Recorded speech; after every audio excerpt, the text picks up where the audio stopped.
सुभेन दादा आज काय नवीन? माझी शॉप आहे बघा, इथे या दाखवतो शॉप. मालाला शॉर्टेज आहे म्हणून इथे पूर्ण माल भरलेली असते.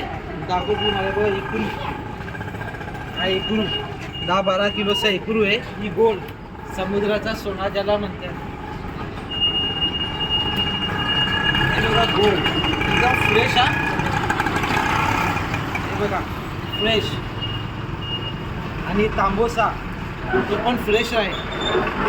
शिवली वाव, पिवळीच वाव आहे. काली वाव विकत नाही. हा रावस, सुरमई, किंगफिश, कोलंबी पण सफाऱ्याची मस्त आहे. आणि हा येल्लो फिन टुना, याची येल्लो असतात ना म्हणून याला येल्लो फिन टुना म्हणतात. हे बघा ही छोटी वाव पण पिवळीच राहील आपल्याकडे. छोटी वाव आहे ना ती पण पिवळीच राहील. काली वाव विकत नाही. थंडी पडल्यामुळे मालाला शॉर्टेज आहे ना म्हणून हे पूर्ण फळा भरलेला असतो. लोकेशन दाखवतो आपला. लोकेशन मापोली नाका. मापोली नाका. क्वालिटी एक नंबर आहे. सुपर, सर्व माल सुपर आहे.